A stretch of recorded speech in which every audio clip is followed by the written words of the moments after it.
యేసుక్రీస్తు వారి అతి శ్రేష్టమైన నామంలో ప్రభు పేరిట అందరికీ వందనాలు తెలియపరుస్తున్నాం. దేవుడు మనల్ని ప్రేమించి మనకిచ్చిన యొక్క అమూల్యమైన సమయం దేవుని స్తుతించుట కనపరచుట మనకెంతో విలువైనది.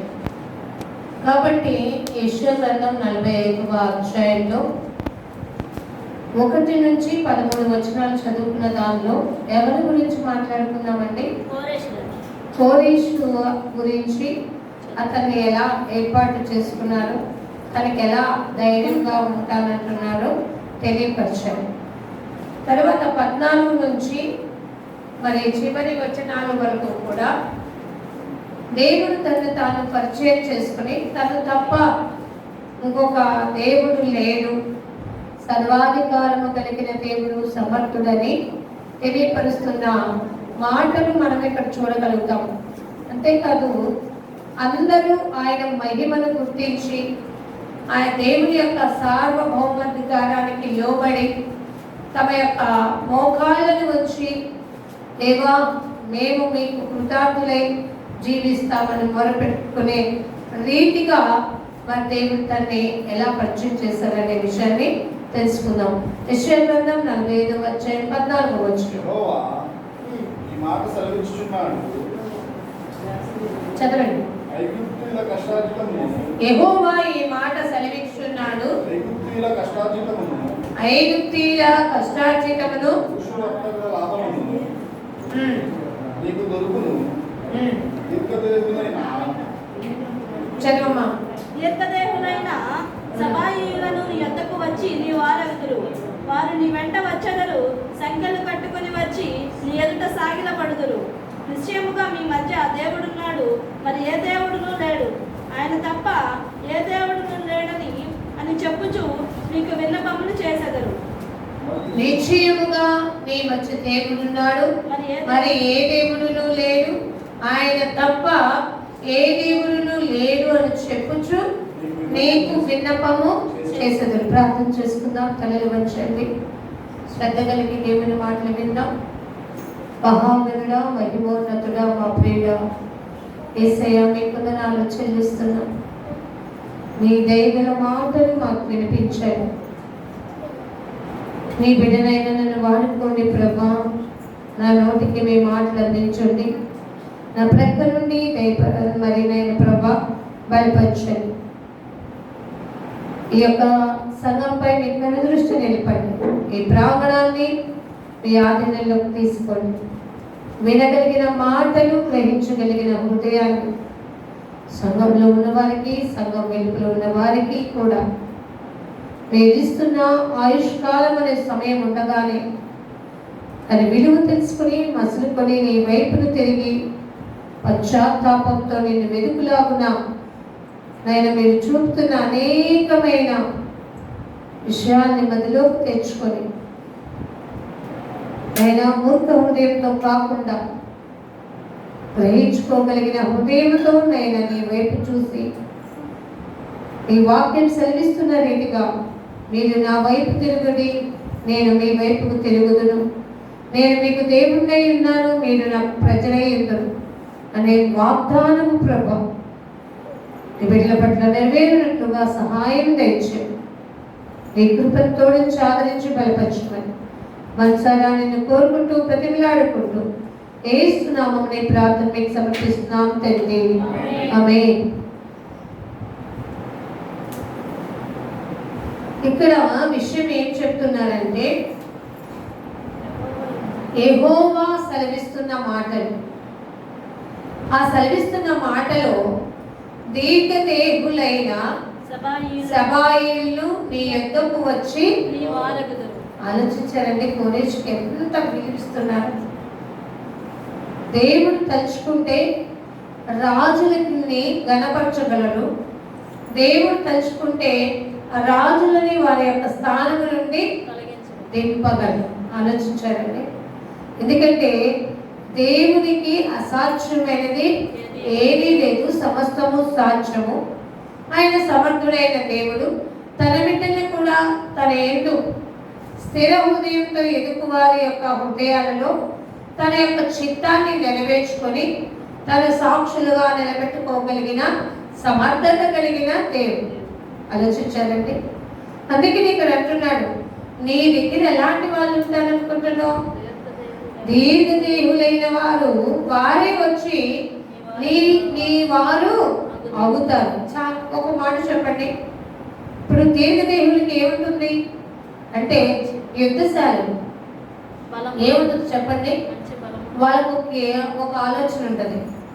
నేను ఒక యుద్ధ వీరుణ్ణి, నేను రాజు దగ్గరికి వెళ్ళి, నేను ఒక వ్యక్తి దగ్గరికి వెళ్ళి నన్ను నేను తగ్గించుకుని అడగడం ఏమిటి?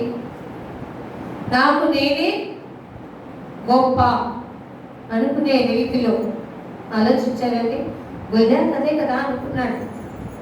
నన్ను ఓడించగలిగిన సమర్థుడు నీ రాజ్యంలో ఎవరైనా ఉంటే నాకు తలబడమని చూడు. రాజు ఏమనుకున్నాడు? అనేక మందిని ఏర్పాటు చేసుకున్నాను, ఇంకా నా వల్ల కాదు ప్రభువా అని అనుకున్నాడు. చివరికి తన రాజ్యములోకి ఎక్కడో దాక్కుని ఉన్న ఒక మరి గొర్రెల కాపరి అయిన అతన్ని తీసుకొచ్చి, అసలు అతను ఏంటో తెలియకుండా అతనిని అక్కడికి తీసుకొచ్చి నిలబెడితే అక్కడ అన్నారు, అసలు నువ్వు ఇక్కడికి ఎందుకు వచ్చినాడు? ఏమన్నా కాపుగా ఉన్నాడా? ఏమన్నాడు? ఏకంగా గొల్యాతుతో నేనే యుద్ధం చేస్తా. అయితే అన్నలేమన్నారు? మేమెంత నేర్పరులమైనా కానీ మా చేత కానిది మేమందరం ఇక్కడ వణికిపోతున్నాం. మీ వచ్చి యుద్ధంలో నేర్పరితనమే లేదు, గొర్రెలు కాసుకున్న వాడిని నీ వచ్చి అతనితో యుద్ధం చేస్తానంటే ఎలా? అంటే మీతో నాకు వల్ల కాదు, కానీ డైరెక్ట్గా ఎవరిని కాంటాక్ట్ అవుతాం? రాజుని కాంటాక్ట్ అవుతాం.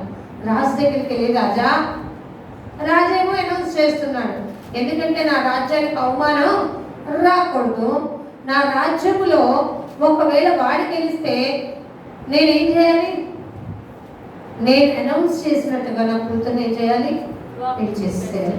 కాబట్టి ఎలా జరగకుండా ఉండాలంటే దిక్కుతోచిన పరిస్థితుల్లో ఉన్నాను కాబట్టి దేవుడే దిక్కు అనుకున్న రీతిలో దేవుడు దావీదు గారిని అక్కడికి పంపించలేదా? యుద్ధానికి సిద్ధపరచలేదా? రాజు అంటున్నాడు, అరే బాబు, నువ్వు వాడిని గెలవాలంటే నీకేముండాలి?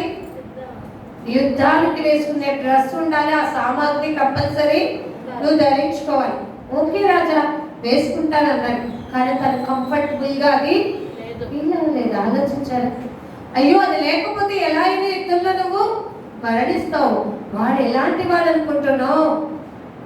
కానీ ఏమి నాకు వాడుకలేదని చెప్పి అట్లా తీసేసేమన్నాడు, నేను ఎలా ఉన్నానో అలాగే యుద్ధానికి అతని మీదకి వెళ్తానంటే.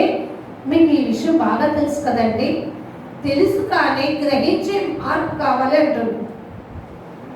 ఒక దీర్ఘదేవుడైనా కానీ అతనికి జ్ఞానముతో కూడిన దేవుని చిత్తాన్ని నెరవేర్చగల, దేవుని ఉద్దేశములకు మరి ఆజ్ఞని శాసనాల్ని కట్టడాన్ని చక్కగా నెరవేర్చగల దావీదు వెళ్ళి ధైర్యంతో నిలబెడితే గొల్యాత్ ఏమన్నాడంటే, నేను చచ్చినా కుక్క వంటి వాడిని అనుకుంటున్నావా? నా మీదకి వస్తున్నావు అంటే నా యొక్క ఏం చూడలేదన్నాడు, నా బలాన్ని చూడలా, నేను నా యొక్క అరుపుకి ఏమైపోతున్నారు? నా అరుపుకి మీరు ఏమైపోతున్నారు తెలుసా? చాలా అవును కదండి, ఉన్నట్టుండి గట్టిగా అరిస్తే ఏమవుతుంది? మనకి ఆ భయం ఉలిక్కి పెడతాం. మనం ఏమనుకుంటాం, ఏదో మనకి భయమే ధైర్యం చెప్పుకున్నట్టు ఇట్లా కొట్టుకుంటూ ఉంటాం. కానీ ఆ అరుపుకి కూడా ఈ గొర్రెల కాపరి దావీదు గారు ఏమాత్రం భయపడలేదు. తనకు తెలుసు, దేవుడు తనకి ధైర్యం ఇచ్చాడు. ఆ హోప్తో దేవుని మీద నమ్మకం ఉంచినవాడు ఏమాత్రం ఎప్పటికీ కూడా కదల్చబడడు. ఆ విషయం మన మైండ్లోకి ఎక్కాలి. ఆ విశ్వాసమే మనము ఈ ప్రపంచంలో దేనినైనా ఎదుర్కోగలిగిన స్థితికి తీసుకెళ్తుంది. ఆలోచించారా? దేవుని గూర్చిన వాక్య జ్ఞానము, దేవుని అందరి భయము, దేవునితో భక్తితో కూర్చుకున్న ఆ జ్ఞానము లేకపోతే ఆ వాక్య పరిజ్ఞానం లేకపోతే మనం ఏమైపోతామంటే తప్పిపోతాం, జారిపోతాం. తీసుకొని పాపం ఫ్యామిలీ దేవుని గుర్చిన వాక్య జ్ఞానములో ఎదిగి ఫలిస్తూ జ్ఞానాత్మతో మనం వెళ్తూ ఉంటే మనము దేనినైనా ఎదుర్కోవటానికి దేవుడు మనల్ని ఏం చేస్తాడు తెలుసా? సమర్థులుగా ఉంచగలరు. ఆలోచించారండి. దేవుడికి ఒకసారి స్తోత్రం చూద్దామా? ఆలోచించారు. అందుకే నేను అంటున్నాడు, మనము దేవుని ఆజ్ఞకు లోబడాలి. కొరేజు, నేనున్నంత కాదు నీకేమీ భయం లేదు. ఒక తండ్రి తన కొడుకు ఏం చెప్తాడో తెలుసా అండి? ఇంద్ర భయపడుతున్నావు, నేనుండగా నీకేంటి? ఆలోచించాలని భలే అంటానండి. నేనుండగా నీకేంద్ర భయం కదా, ఎవరేమంటారంట. కానీ కొన్ని సందర్భాలలో తండ్రి లేని క్షణాలు కొడుకు గడపాల్సిన పరిస్థితి వస్తుంది. కానీ అప్పుడు ధైర్యవంతులుగా ఉంటాడా కొడుకు? ఉండలేడు. ఆలోచించారండి. అదే దేవుడు సదాకాలము మనతో ఉండే దేవుడు కాబట్టి ఆయన ఎల్లప్పుడూ మన పక్షమున ఉంటాడు. ఎప్పుడు మనం ఆయన బిడ్డలుగా ఉన్నప్పుడు దేవుడు అదే చెప్పాడు మనకి, మీరు నా వైపు తిరిగి అనగా నేను మీ వైపుకి తిరుగుదును అన్నాను. మీరు నాకు ప్రజలైందురు, నేను మీకు దేవుడినైందును అనే మాట మనకి సెలవించాడు. కాబట్టి ఆ వాగ్దానం చేతపట్టుకోవాలి. అప్పుడు ఎలాంటి వారు ఎదురొచ్చినా కూడా దేవుడు మన పక్షమునుండగా మనకు విరోధి ఎవరు ఉండరు. రోమిలకు రాసిన పత్రిక 8వ అధ్యాయం ఇట్లుండగా ఏమందుము 30వ వచనం అనుకుంటా, ఒకసారి చూస్తారా? ఇట్లుండగా ఏమందుము దేవుడు మన పక్షమునుండగా మనకు విరోధి. ఆలోచించారండి. అసలు దేవుడు మన పక్షమున ఉండాలి అంటే మనకి కొన్ని క్వాలిటీస్ కావాలండి. ఆయన చిత్తానికి లోబడాలి. ఆయన ప్రేమకు మనము ఏమైపోవాలో తెలుసా? శిరస వహించి ఆయన మాటలు సమీయులు గారిని పిలిచినప్పుడు ఏమి అర్థం కాదు. మళ్ళా దైవజనం దగ్గరికి వచ్చి నన్ను ఎవరో పిలుస్తున్నారు, మీరేనా పిలిచింది అని అడిగాడు. నేను కాదు, నీకు మరలా ఆ స్వరం వినపడితే చిత్తము ప్రభా నేనున్నాను నీ దాసునికి. ఆ మాట ఎంత బాగా నేర్పించారో తెలుసా అండి? ఆలోచించారా? జాగ్రత్త. దేవుడు మన పక్షమును ఉండాలి అంటే మనము తగిన అర్హత కలిగిన వారిగా ఉండాలి. అర్హత లేకున్నా దేవుడు మనల్ని ప్రేమించాడు. కానీ అది ఎప్పుడు? ఒకానొక టైంలో. కానీ ఇప్పుడు దేవుడు తనని వెతికిలాడి కనుగొనాలి అనే ఆయుష్ను నీకు ఇచ్చినప్పుడు, ఆ ఆలోచన నీకు ఇస్తున్నప్పుడు, ఆయన కూర్చున్న మాటలు నీకు వినిపిస్తున్నప్పుడు నిర్లక్ష్యంగా ఉంటే దేవుడు ఎన్నిసార్లు నీ పక్షం ఉండాలి?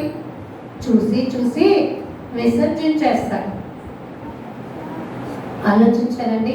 మనము దేవునికి కోపము రేపు వారిగా ఉండకూడదు.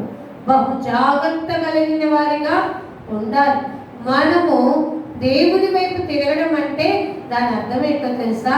ప్రభువా నేను నిస్సహాయకుడిని, నా వల్ల ఏమీ కాదు అని మనము తగ్గించుకొని దేవుని యొక్క మాటకి విధేయులై నడుచుకోవడమే మనము ఆయన వైపు తిరగడం. ఆలోచించారా? ఈ జ్ఞానము కనుక మనలో ఉన్నట్లయితే తప్పకుండా దేవుడు మన పక్షమున ఉంటారండి. దేవుడు తప్పకుండా ఉంటాడు. కానీ నీవే నిర్లక్ష్యంతో దేవుడిని కోపము రేపుతున్నావు. ఈ మాటలు మనము చేస్తూ దేవునికి కోపము రేపి దేవుని యొక్క ఆగ్రహానికి మనము బలవ్వకుండా ఆ ఉగ్రత నుండి తప్పించుకోవడానికి దేవుడు తగిన సమయం ఇచ్చి తగిన ఆలోచన చెప్పినప్పుడే మనం ఆయన వైపుకి తిరుగుట మంచిది. అప్పుడు దేవుడు మనల్ని ఏం చేస్తారు తెలుసా? తన కొరకు ఆయుక్తపరుచుకుంటారు.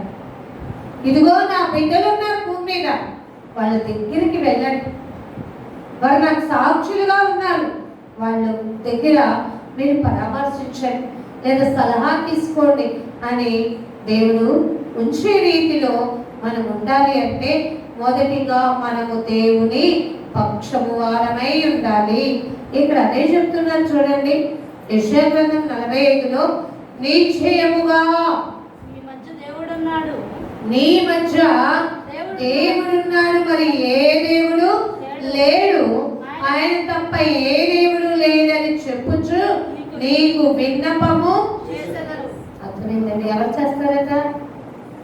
దీర్ఘదేశులైన సర్వ ఆలోచించారా? పెద్ద బలార్జులు అనుకుంటున్నారే, వాళ్ళు వచ్చి ఇదిగో అయ్యా మేము ఎందుకు వచ్చామో తెలుసా? మీ మధ్య దేవుడు ఉన్నాడు, ఆయన తప్ప మరి ఏ దేవుడును లేడు.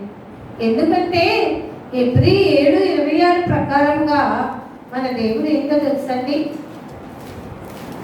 పవిత్రుడును, నిర్దోషి, నిష్కల్మషుడును, పాపులలో చేరక ప్రత్యేకముగా ఉన్నవాడును, ఆకాశ మండలము కంటే మిక్కిలి హెచ్చైన వాడునైన ఇంటి ప్రధాన యాజకుడు మనకేమైన వాడటండి? సరిపోయిన వాడు, సమర్థుడు. ఆలోచించారు, ఇంత గొప్ప దేవుడు నీ దగ్గర ఉంటే మరి మేము బలశాలులం అనుకోవటం కరెక్ట్ కాదయ్యా. ఎందుకంటే మేము ఇంత బలశాలులమైనా మాకు ఏం లేదో తెలుసా? సేఫ్ లేదు. ఆలోచించారండి, మాకు సేఫ్ క్షేమం ఎక్కడ దొరుకుతుంది? కేవలం మీ దగ్గర మాత్రమే మాకు దొరుకుతుంది. ఆలోచించారు, జాగ్రత్త. దేవుడి దగ్గర మాత్రమే మనకి ఆ సంరక్షణ దొరుకుతుంది. ఆలోచించాలి. అందుకని ఆయన రెక్కల బాహువులో మనం ఉండాలి. అందుకే 91 కీర్తన ఉంటది కదా, 1లో మహోన్నతుని చాటున నివసించువాడే సర్వశక్తుని వీటిని ఏం కోరుకుంటాడు తెలుసా? యేసు ప్రభు వారు కూడా ఏమన్నారు? నేను మీకు విశ్రాంతిని. ఆలోచించారు, మీ భారం ఆలోచించరా? మీరు ప్రయాసతో కూడిన భారము కలిగి జీవిస్తే, మీరు నా పక్షం వారై ఉంటే నేను మీకు తప్పకుండా విశ్రాంతిని కలుగు చేస్తాను. మీరు అలా కాకుండా మీ ధనాన్ని చూసో, మీ బలాన్ని చూసో, మీ జ్ఞానాన్ని చూసో, మీకున్న బంధువులు చూసో, కొంతమంది అంటారు, నాకు ఎంతమంది స్నేహితులు నీకు తెలుసా? నాకు ఎంతమంది ఫాలోవర్స్ నీకు తెలుసా? అర్థమేంటండి? నేను ఇప్పటికిప్పుడు ఫోన్ చేస్తే ఎంతమంది వచ్చి పెడతారు తెలుసా? నాకు అక్కడ ఎంతమంది ఉన్నారు అనుకుంటున్నావు? ఎంతమంది ఉన్న దేవుడు నీ పక్షాన లేకపోతే అది పెద్ద సున్నా. ఆలోచించారండి, దేవుడు కూడా చాలు మన పక్షమును.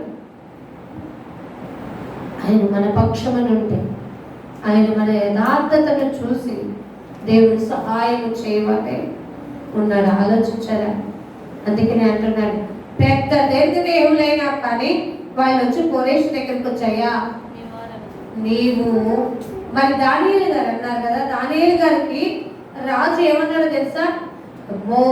నీవు అనుదినము సేవించుచున్న, తప్పక సేవించుచున్న నీ దేవుడే నిన్ను కాపాడును. అంటే రాజు కదా, రాజు స్థానంలో ఉన్నాడు. కానీ దానియేలు, కొంతమంది శత్రువులు దానియేలు మీద పగబట్టి ఏం చేశారు? ఇదిగో నువ్వేం చేయాలి? పద్దాక ప్రార్థన చేసుకోవడం కాదు, ఆ విగ్రహానికి మొక్కాలి అన్నారు. దానియేలు మాత్రం ఏం చేయాలా? అదరలా బెదర్లా, వాళ్ళతో గొడవ పడలా, యుద్ధానికి వెళ్ళాల. ఏం చేస్తాడు తెలుసా?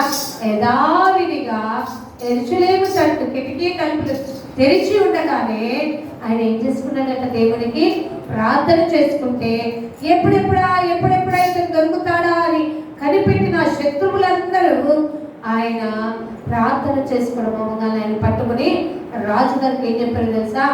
మీరు రాసిన, మీరు సంతకము చేసిన, మీరు ఆజ్ఞ వేసిన అయినా కానీ దానియేలు వెనక మీకు మొరపెట్టకుండా తను ఎవరికి చేశాడు తెలుసా? రాజా ఆల్రెడీ మీరు ఏం చేశారు తెలుసా? ముద్ర వేసి ఉన్నారుగా, ముద్రాయంత్రం చేస్తున్నారు కదా. అయితే మీరు ఇప్పుడు ఎవరిని బంధించాలి?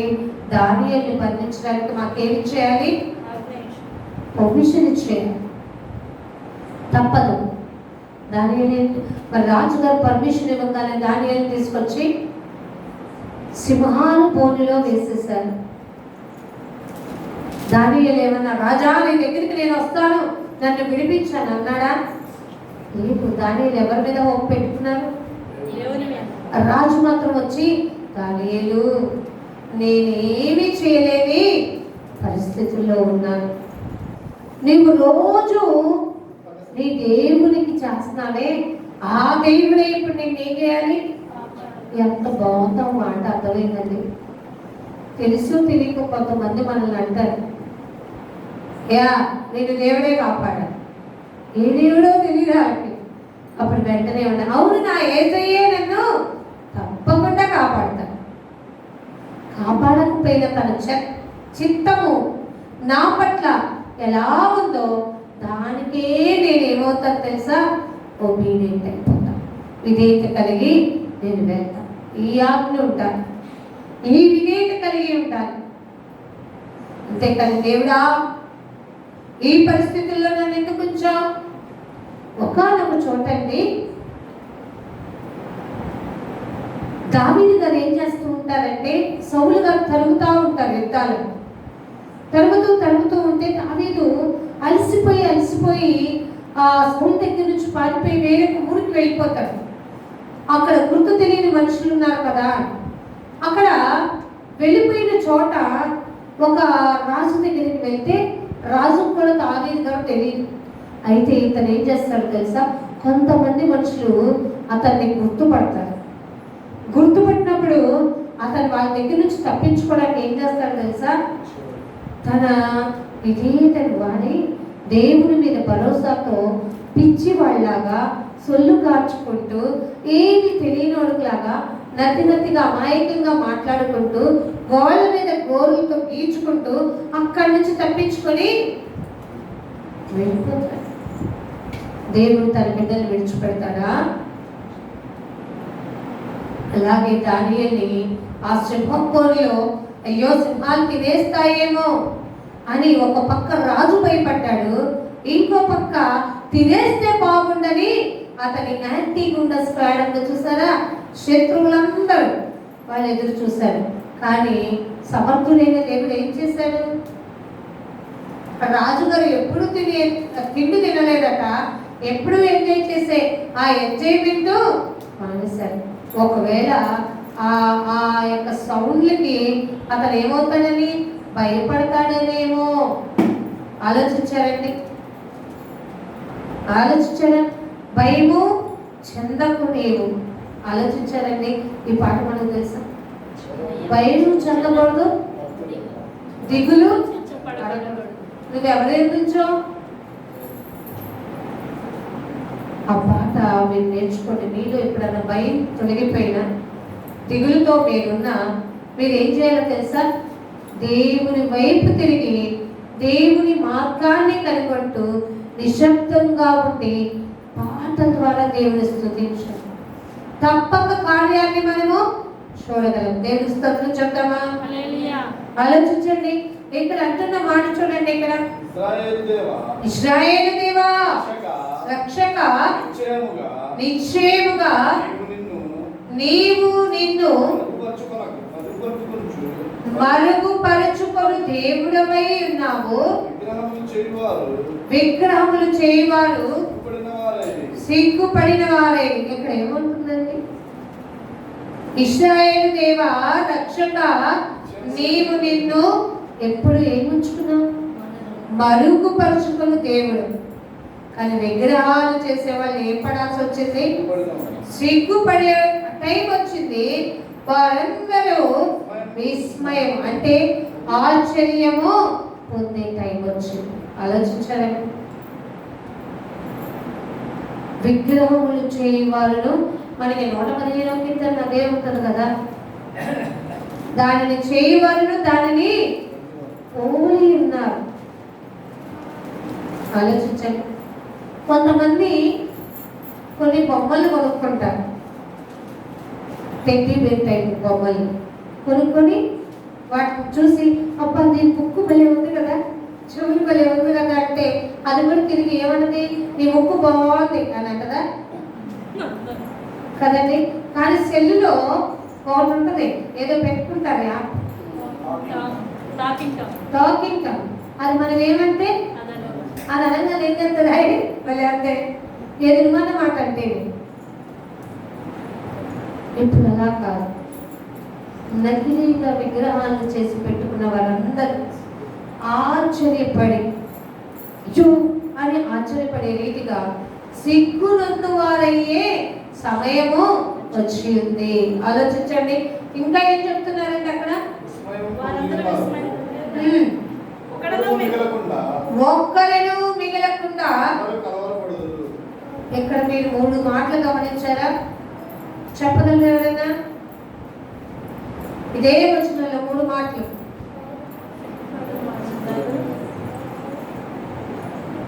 మీరు మళ్ళీ చదవాలనుకుంటారు.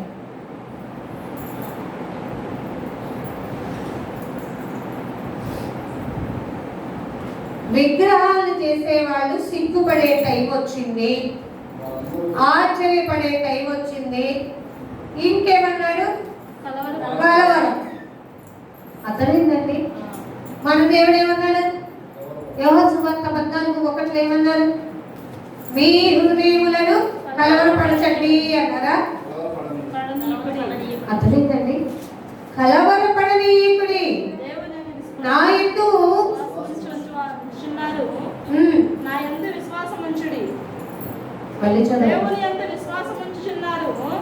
దేవుని యందు మీరు నమ్మకంగా ఉన్నారు కాబట్టి ఆలోచించారండి.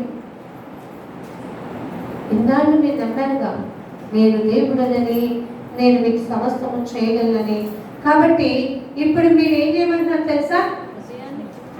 ఏం చేయాలంటండి? జాగ్రత్త కలిగి జీవించండి. ఆలోచన మనల్ని ఏం చేస్తుంది? దేవుని వైపుకు తిరిగేలాగా ఉండాలి. క్రీస్తును కూర్చిన జ్ఞానము చాలా మందిలో లేక ఏమైపోతుందో తెలుసా? విస్మయం పడాల్సిన విషయాల్లో విస్మయం పడట్లేదంట, కలవర పడాల్సి వచ్చిన టైంలో కలవర పడట్లేదట, సిగ్గు పడాల్సి వచ్చిన టైంలో సిగ్గు పడట్లేదట. ఆలోచించారండి. యెషయా గ్రంథం 9:6 మనకేం చెప్తుంది? యెషయా గ్రంథం ఏలైనగా మనకు శిశువు పుట్టెను, మనకు ఎవరు అనుగ్రహింపబడెను? కుమారుడు అనుగ్రహింపబడెను అని ఉంది, కానీ విగ్రహము అనుగ్రహింపబడినట్టుందా? మరి వాటిని చేసి వాటికి పూజించి వృత్తిగా నమ్మి నాకు ఏం చేయట్లేదు అంటే మనం పిచ్చివాళ్ళం అంటే. ఆలోచించారా?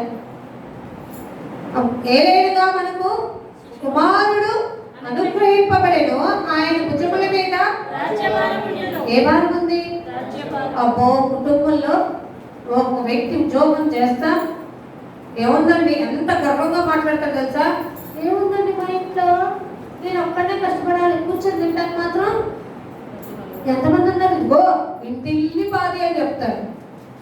అసలు దేవుడే నీకు కష్టపడడానికి చేతులు కాళ్ళు ఆడించకపోతే ఇప్పుడు కూర్చొని తింటున్న వాళ్ళ రేపొద్దు నిన్ను పోషించాల్సి వస్తుంది. ఆలోచించుకో. అందుకు నువ్వేమనాలి తెలుసా? ఎంత ధన్యుడయ్యా ప్రభువా,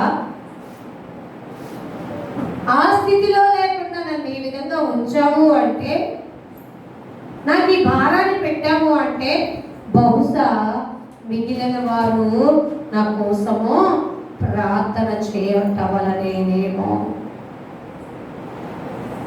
దేవుడు మన కష్టార్జితాన్ని దీవించకపోతే మనదంతా ఏమైందో తెలుసండి, రోగాలకు పెట్టడమే అయిపోతుంది. వ్యర్థమైన వాటికి ఉంచడమే అయిపోతుంది. జాగ్రత్త కలిగి దేవుని మాట వింటే దీవించబడుతుంది. ఆలోచించారా? ఆయన భుజముల మీద రాజ్యభారం ఉండెను. ఇంకేమంటున్నారట? ఆశ్చర్యకరుడు. ఆయన ఎలాంటి వాడటండి? ఆశ్చర్యకరుడు. దేవుడు ఆశ్చర్యకరుడు. ఇక్కడ ఏమంటున్నారు తెలుసా? కొరేషు విగ్రహాలు చేసే వాళ్ళందరూ ఇప్పుడు నీ దగ్గరకు చేపడతారు తెలుసా? సిగ్గుపడే టైం వచ్చింది, ఆశ్చర్యపడే టైం వచ్చింది, కలవరపడాల్సిన టైం వచ్చింది. దేవుని మాట వినక, ఆయనకి లోబడక, తమ పాపములు ఒప్పుకొనక, పశ్చాత్తాపడక, నోరు తెరిచి యేసు మీరే నా ప్రభువు, నీవు తప్ప నాకు వేరొక దేవుడు లేడు అని నోటితో ఒప్పుకోలేని వారికి ఒకానొక రోజున ఇదే జరగబోతుంది. ఆశ్చర్యపడే రోజు, సిగ్గుపడే రోజు, కలవరపడే రోజు. అర్థమైందండి? దావీదు గారు కొండలను చూసి, చుట్టూ ఉన్న కొండల వైపు చూసి, కొండల కట్టు ఏమిస్తున్నానంటాడు, కానీ నాకు సహాయము కొండల నుండి రాదు ప్రభువా, నా కొండ కోట, నా రక్షణ శృంగమైన దేవా నీ వల్ల నుండే, కేవలం మీ వల్ల నాకేం కలుగును. అర్థమైందండి? ఆ సహాయాన్ని గుర్తుపెట్టుకోండి, జాగ్రత్త కలిగి ఉండండి. లేకపోతే మనమంటాము మేలు మరిచి ఉండే జనులు అంట. మేలు చేయగా మేము ఉండలేమనే పాటలు భలే ఉంటుంది. నిన్ను నమ్మినట్టు నేను వేరొకరిని నేను ఆలోచించారా? ఎందుకంటే దేవుణ్ణి నమ్మితే మనం మోసపోవాల్సిన అవసరం లేదు, దేవుణ్ణి నమ్మితే మనం సిగ్గుపడాల్సిన అవసరము లేదు, దేవుని మీదే ఆనుకుని జీవిస్తే మనం అవమానపడాల్సిన అవసరము కూడా లేదు. ఎందుకంటే యెషయా 41:10 ప్రకారంగా నేను నీ దేవుడును. అర్థమైందండి? చదవండి, ఎలెక్ట్గా ఉండండి. నీవు నా రాజువనియు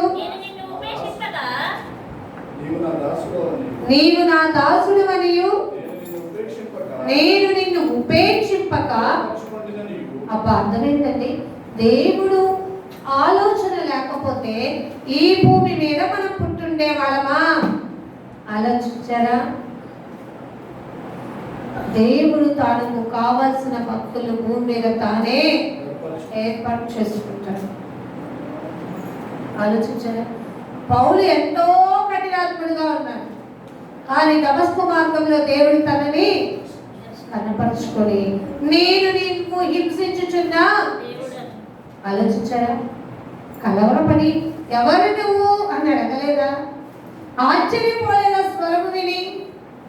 అయ్యో ప్రభా, నిన్న నేను హింసించిందని సిగ్గుపడలేదా? ఆలోచించారని మనము కూడా అంతే. మనము దేవునిని అవమాన పెడుతున్నాం. మన వల్ల, మన క్రియల వల్ల ఆయనని మనం ఏం చేస్తున్నాం తెలిసి ఇబ్బందికి గురి చేస్తున్నాం. దేవుడు ఆశ్చర్య కార్యాలు చేస్తాను అంటే దాన్ని పొందుకోవడానికి అర్హత లేని వారిగా ఉండిపోయాం. అవమానాలకి గురయ్యి సిగ్గుపడే రోజుల్లోకి వెళ్ళిపోయాం. ఎందుకో తెలుసా? దేవునిని నిర్లక్ష్య పెట్టాం, అవమానపరిచాం, విసర్జించాం, మన సబుద్ధిని ఆధారం చేసుకున్నాం. ఆలోచించాం. జాగ్రత్త. దేవుడట రహస్యమందరి కార్యాలను ఏం చేస్తాడట? వెలుగులోనికి తీసుకొచ్చేది. అందుకే నేను దేవుడు అన్నాడు, రహస్యమందున్న ఈ దేవునికి ఏం చేయాలి? ప్రార్థన చేయి. జకరియా గ్రంథం, జకరియా గ్రంథం 8వ అధ్యాయం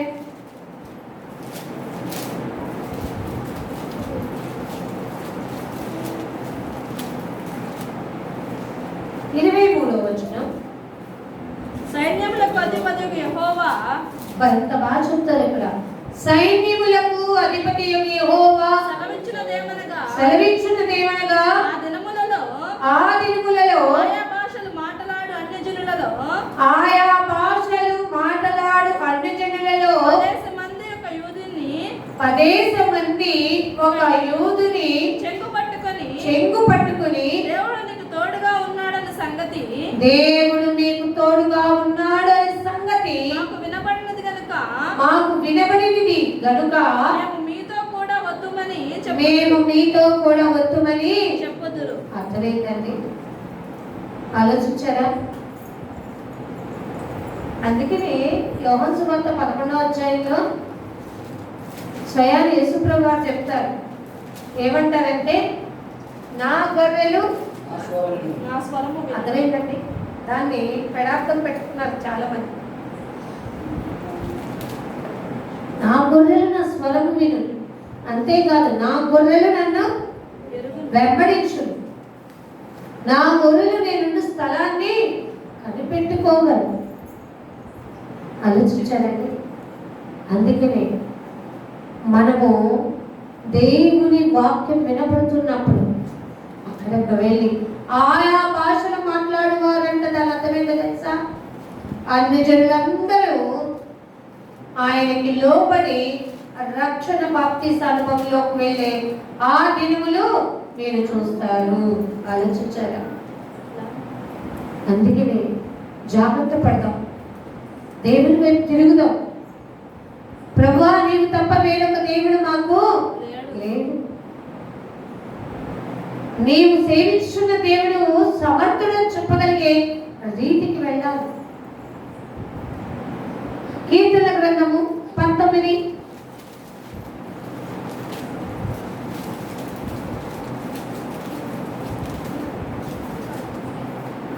దావీదు గారు అంటారు ఈ మాట. కీర్తన 19:8వ వచనం. యెహోవా ఉపదేశములు నిర్దోషమైనవి, అవి హృదయముని ఏర్పరచును.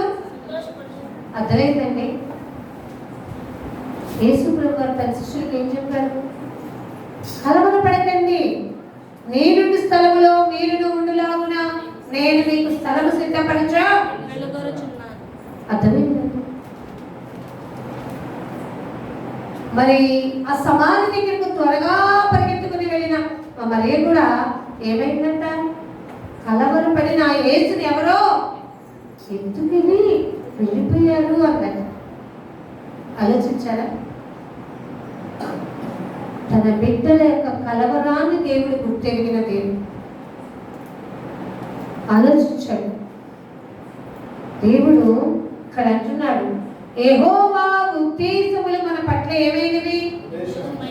నిర్దోషమైనవి, అంటే దోషము లేనివి. దేవుడు మన పట్ల ఉపదేశం అంటే ఒక ఆలోచన కలిగి జీవిస్తాడు.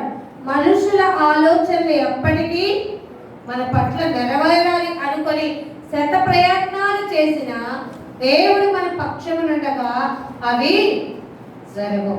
దేవుడి యొక్క వాక్కు ప్రకారమే అవి జరుగుతాయి అంటూ అంటున్నాడు. అవి హృదయాన్ని ఏం చేస్తాయట? ఎప్పుడైనా మీరు అంటారు మంచిగా తిన్నాం, భలే హ్యాపీగా ఉంది అంటారు, కానీ జీవాహారం బాగా తిన్నాను, హృదయానికి మనసుకి ఉల్లాసం కలిగింది అని చెప్పగలరా? చెప్పలేకపోతుంది. అందుకనే అంటారు, హృదయం అనేది తలుపునొద్ద యేసునాథుడు నిలిచి తలుపు తడుతున్నాడట. ఆలోచించు. ఏంటంటే ఇదే సమయం, ఇదే అనుకూల సమయం, ఇదే రక్షణ దినం. కానీ నువ్వు ఎప్పటికప్పుడు ఇదే అనుకూలం, ఇదే రక్షణ అని అనుకుంటూ తిన్నానా, పడుకున్నానా, లేచానా, నా శరీరానికి కావాల్సిన దాన్ని సంపాదించుకోవడానికి మరలా ప్రయాసపడ్డాను అనుకుంటూ అమ్మయ్య ఈరోజు గడిచింది అనుకుంటున్నావు. కానీ దేవా నీ దయ వలన, నీ కృప వలన తినగలుగుతున్నా, చెల్లించగలుగుతున్నా, పడుకోగలుగుతున్నా. ప్రభా నీ దయ వల్ల నేనేం చేయగలుగుతున్నా? సుఖంగా నిద్రని పోగలుగుతున్నా. కేవలం నీ కృప. అది లేకపోతే నేనేమైపోతాను తెలుసా? అంతలో కనబడి అంతలోనే మాయమయ్యే ఆరుగురు. అది ఎంత ఇదిగా ఉంటాము. నిద్రపోయినప్పుడు నిన్ను నువ్వే మైమరచి నిద్రపోతావు అంటారండి. నేను పక్కన అంటారు ఎంత పిలిచినా కూడా పలకనంత మొత్తం నిద్రలో పోతున్నావు అని అంటే అంత మైమరచి నిద్రపోతున్నావు. ఆలోచించు. అంత సుఖంగా నిద్రలు పడటానికి అది దేవుని ఆలోచన లేకపోతే నువ్వు పడుకోగలవా? ఎందుకంటే దేవుడికి తెలుసు మనకి విశ్రాంతి లేకపోతే బాడీలో ఉన్న పార్ట్స్ దానంతటా అది పనిచేసి మనం పడుకున్నప్పుడు అవి అరగడానికి ఉపయోగకరంగా బ్లడ్ సర్క్యులేషన్ ఇదంతా జరగడానికి దేవుడు కృప లేకపోతే మనం ఏం చేయలేం, ఉండలేం, రేపు దినాన్ని చూడలేం. నువ్వెంత అయ్యో నిన్నే కదా కనపడింది, అయ్యో ఇందాకగా మాట్లాడాను, అయ్యో అని నువ్వెంత అనుకున్నా అయ్యో వారికి శ్రమ. ఆలోచించారండి చాలా మంది. ఎందుకో మరి అంత ధైర్యంతో ఆ మొండి ధైర్యం ఎక్కడి నుంచి వచ్చిందో తెలుసా? దుర్మార్గులు అపవాదించే ధైర్యం. దేవుని సరైన వెళ్ళకపోతే ఏమవలే, ఎక్కడి నుంచైనా వినొచ్చు. టీవీలో చక్కగా పెట్టుకొని రిలాక్స్ కూర్చొనినా వినొచ్చు. అలాంటప్పుడు దేవుని మందిరాలు ఎందుకు? దేవుడు అందరినీ ఒక చోట కూడుకొని దేవుని మాటలు వినమన్నది ఎందుకు? ఆలోచించండి. జాగ్రత్త. కొరింథీయులకు రాసిన మొదటి పత్రిక 14:25. అప్పుడు అతని హృదయ రహస్యములు బయలుపడను. ఎప్పుడైతే మనం దేవుని దగ్గర ఉంటే దేవుడు అంటున్నాడు ఇక్కడ హృదయ రహస్యములు ఏమోను బయలుపడను. ఇందువలన దేవుడు నిజముగా మీలో ఉన్నాడని ప్రచురము చేయుచు అతడు సాగిలపడి దేవునికి నమస్కారం చేయును. అర్థమైందండి? మనం అదే చేయాలి. మోకాళ్ళు వచ్చి దేవునికి నమస్కారం చేసి నిజముగా నీవున్నావు ప్రభు, నీవు లేకపోతే నేను ఈ విధంగా బ్రతికి ఉండేవాడిని కాదు. నరుడు ఆయువు గట్టి వంటిగా అన్నావు, కానీ నాకు ఇచ్చిన ఆయుష్ కాలంలో దీర్ఘాయువునిచ్చి శ్రమలలో నుండి తప్పించి రక్షణ నాకు కనపరిచి నీ బిడ్డగా బ్రతికే ఆ ధన్యతలో ఉంచినందుకు నిజముగా నేను నీ సన్నిధిలో సాగిలపడి నీకు నమస్కారము చేసేదను ప్రభువా.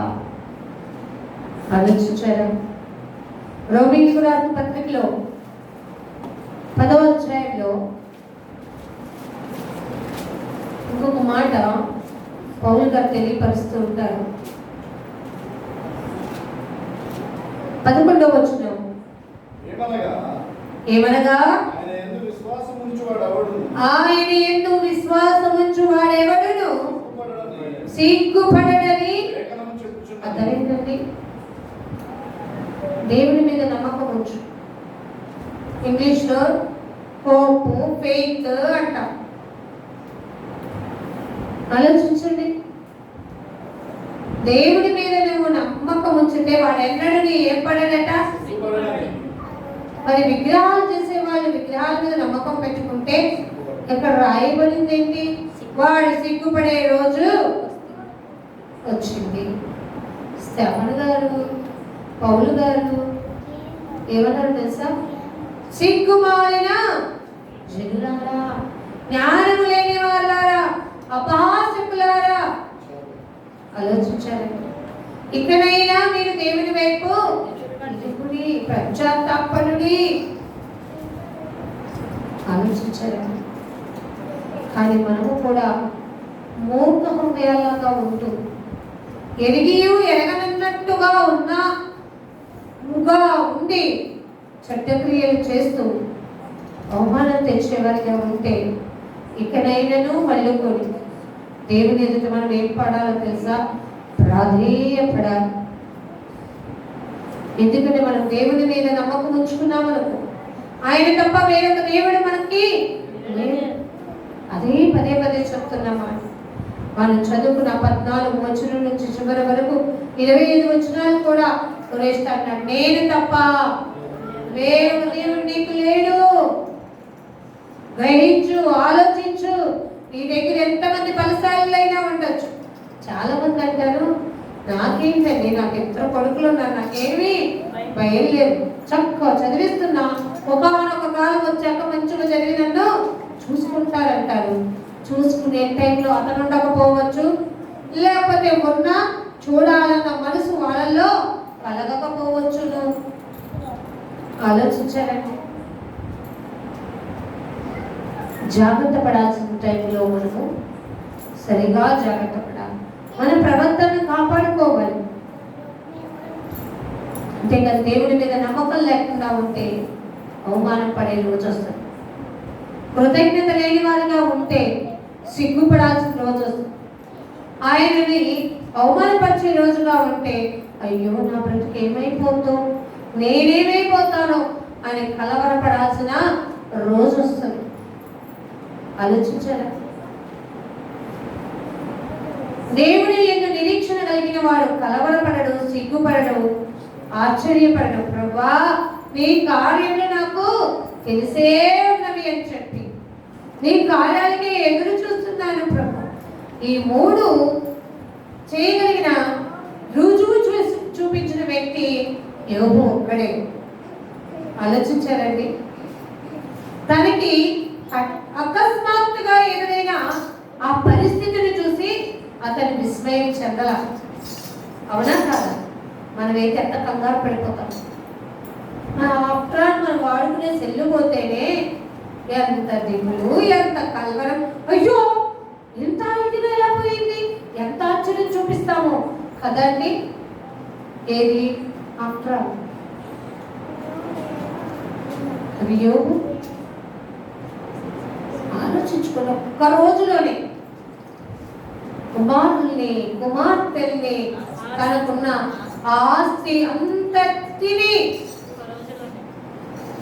అర్థమైందండి పోగొట్టుకొని అది చాలదన్నట్టుగా తనకి భార్య దగ్గర నుంచి అవమానం వచ్చి, అది కాదన్నట్టుగా తనకి ఈ యొక్క రోగము పోని ఆ భయంకరమైన వ్యాధి అతన్ని సోకి బయట కూర్చొని ఓపుకుంటూ ఆ రసి తట్టుకోలేక కుక్కలు వచ్చి నాకుతున్నా కానీ భరిస్తూ వేదన చెందుతూ ఆ పరిస్థితిని బట్టి భయపడక, కలవరపడక, తన భార్య దూషించినప్పుడు అన్న మాట మనం అనగలమంటారు. ఎప్పుడైనా టెస్ట్ యువర్ సెల్ఫ్. విలువైనది మీరు దగ్గర ఏదైనా పోతే ఆ మాట అనగలరా? దేవుడే ఇచ్చిన, దేవుడే తీసుకోలేను. దేవుని నామానికి ఏం కలగాలని చెప్పాడండి? మనం చూద్దామా? అసలు దేవుడికి ఎవరు అన్నారు? ఇచ్చిన దేవుడు నాకు ఎందుకంటే ఇట్లా అన్యాయం చేయాలి? ఎంతలా అసలు రాకూడని అపవిత్రమైన మాటలు పలికేస్తామో తెలుసా అండి? కృంగిపోతూ, జారిపోతూ కూడా యోబు ఎంత మంచిగా అన్నాడో అనగలమంటారా? అంతేకాదు, ఇంకేమన్నాడో తెలుసా? ఆ మాట చదువుకుంటున్నాడు. చూడండి, యోబు గ్రంథంలో నా విమోచకుడు, యోబు గ్రంథం 19:22. ఎవరికైతే నిద్ర అవుతుందో చదవండి.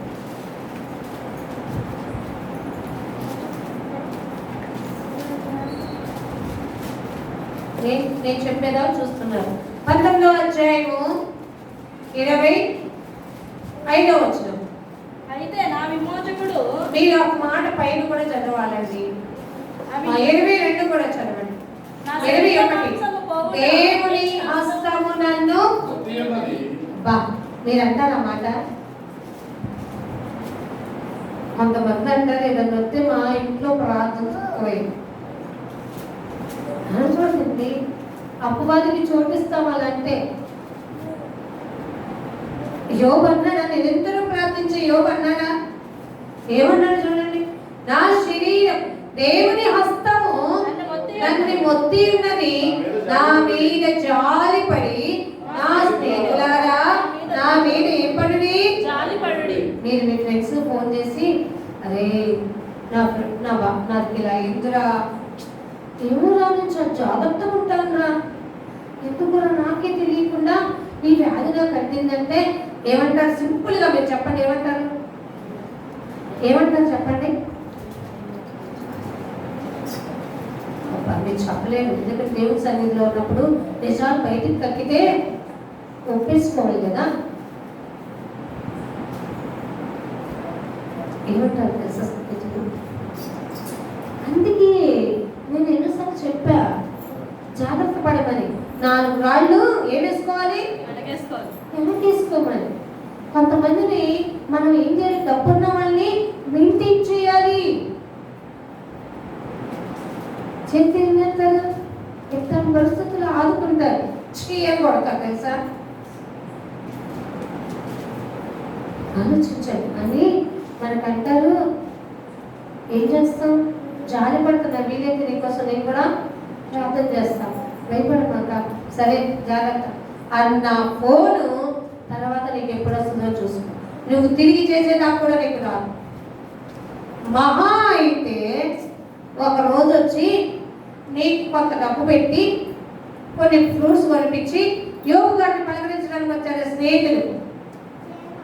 అర్థమైందండి? వాళ్ళలాగా ఎవరల్లో 3 స్నేహితులు, జోఫరు,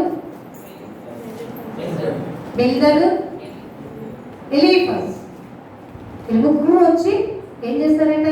పరామర్శించి అన్నారట, నీ భక్తి నీకు ధైర్యం పుట్టించదా, అయినా నువ్వేదో తప్పే చేసుకుంటావు, అందుకే దేవుడికి నీ మీద కోపం వచ్చి ఈ పరిస్థితి ఎదుర్కొన్నావు అని అతను ఎంతగానో ఇంకా కృంగిపోయే స్థితిలో ఉంటున్నప్పుడు ఇక్కడ మాట్లాడుతున్న మాట భలే ఉంటదండి. దేవుడు నన్ను అని, నా స్నేహితులారా నా మీద జాలిపరుడి, నా శరీర మాంసము పోవుట ఏమంతండి చాలదు అనుకొనక దేవుడు నన్ను తరుమునట్లుగా మీరే నన్ను. అర్థమైందా? మనకి ఎదురయ్యే మాట ఇదే. మన స్నేహితులు కూడా మనల్ని తరిమే రోజు వస్తారు అంటున్నారట. తప్పకుండా యోగు గారు అంటున్నారు, నా మాటలు రాయబడవాలని నేను ఎంతో కోరుచున్నాను, అవి గ్రంథంలో రాయబడవాలని నేనైతే ఏమంటాను? సెల్ ఫోన్ లో రికార్డ్ చేసి పెట్టండి అంటారు. అదన్నా చేయండి, ఎక్కడైనా దొరికిన వాళ్ళకి కథ విజ్ఞానం మనం వస్తుందేమో ఆలోచించారా? తప్పకుండా నేను ఎదుర్కొన్న పరిస్థితుల గురించి, నా స్నేహితులు నన్ను నిందించిన దాన్ని బట్టి, జాలిపడిన రీతిని బట్టి ఆ గ్రంథంలో తప్పకుండా రాయమని మిమ్మల్ని వేడుకొంటున్నాను. అయితే అవి ఇనుప పోగలతో బండ మీద చెక్కబడిన సీసముతో నింపబడి నిత్యము నిలుపవలనని. అంటే ఎంత పర్మనెంట్ గా రాయమంటున్నాడు. అలా ఇది రాసుకోరుగా. ఇది ఎవరి ఇల్లు?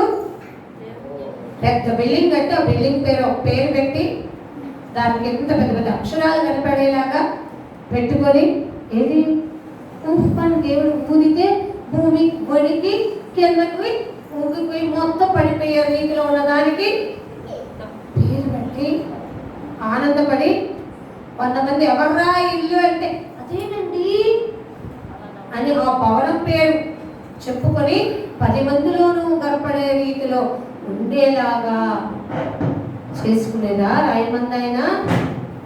నేను చెప్పిన మాటలు ఈ గ్రంథంలో ఏం చేయాలంట? రాయండి అని అన్నారట.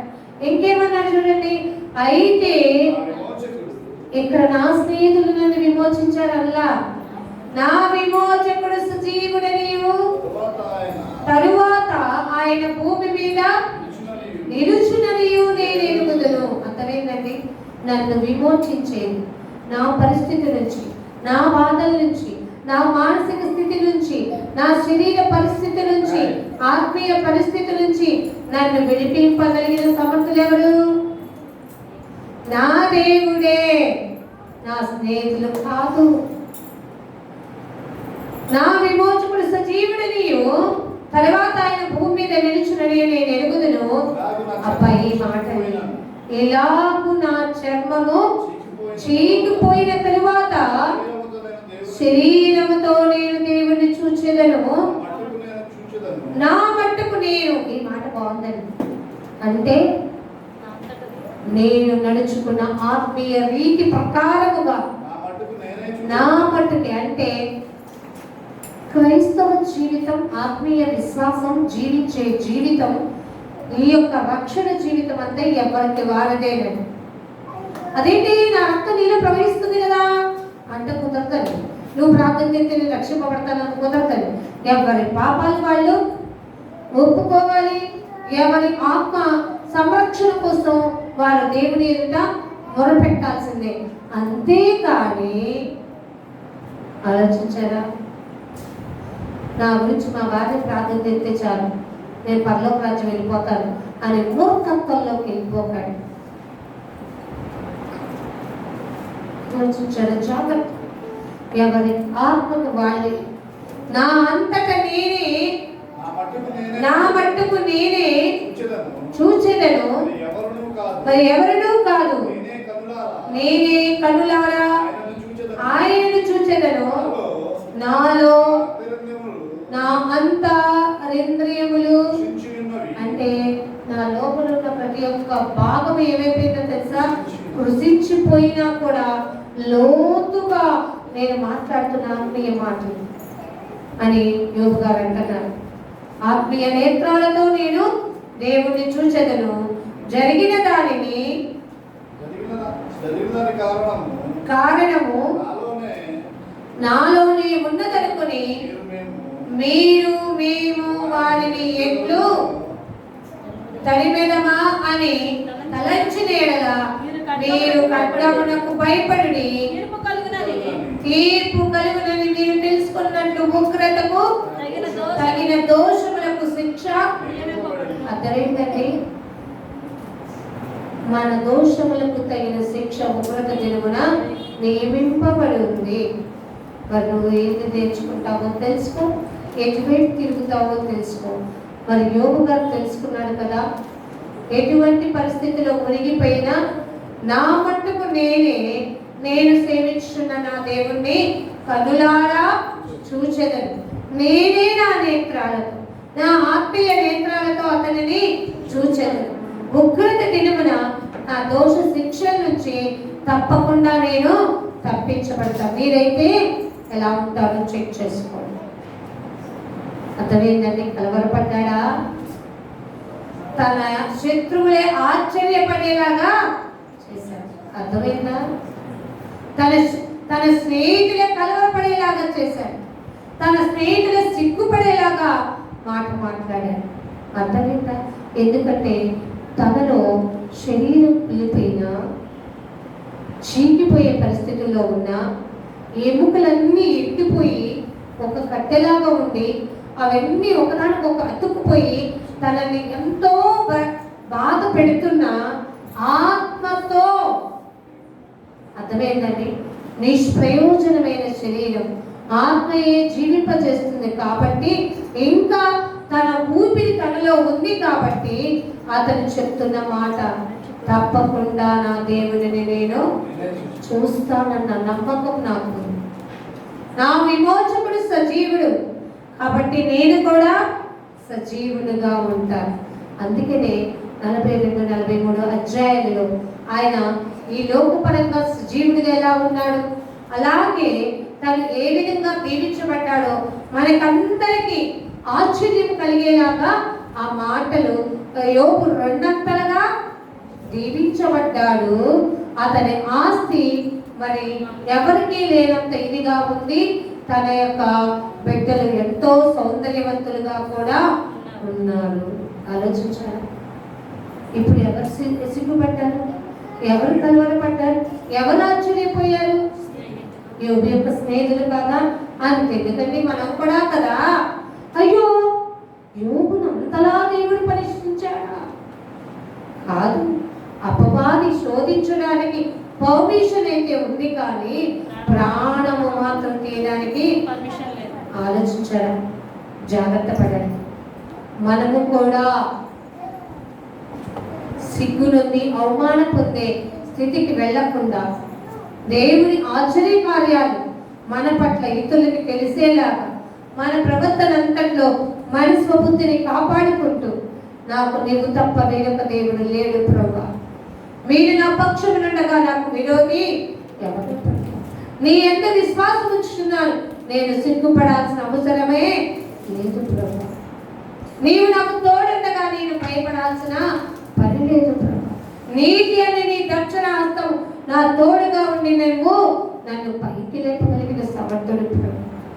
ఆ నిరీక్షణ కలిగి మన ముందు ఉంచబడ్డ పరుగు పందెంలో నిరాశతో కాకుండా, అర్థమవుతుందండి, నిరాశతో కాకుండా నిరీక్షణ కలిగి శ్రమని, ఓర్పును, పరీక్షను మనము భరిస్తూ మనము దేవుని కొరకై దేవుని మార్గంలో కొనసాగుతూ మనకిచ్చిన ఆయుష్ కాలాన్ని సంపూర్తి అయ్యేలోపే మన సాక్ష్య జీవితాన్ని కాపాడుకుంటూ నిర్దోషులుగా దేవునికి మనల్ని అప్పగించుకుందాం. ఇంతతో దేవుని మాటల్ని మన యొక్క వెనుకల్లో ఫలింప చేయుగాక. తలలు వంచండి, ప్రార్థన చేసుకుందాం. నాదు ఆశ్చర్యమైన దేవా, మీ కొందనాలు చెల్లిస్తున్నాను. మీ చల్లని చూపు మాపై ఉంచి కోరేష్కు మీరు ఎలా తెలియపరిచారు, నేను తప్ప మీకు వేరొక దేవుడు లేడనేది మాకు కూడా మా పక్షము నుండి మాకు తెలియపరచు.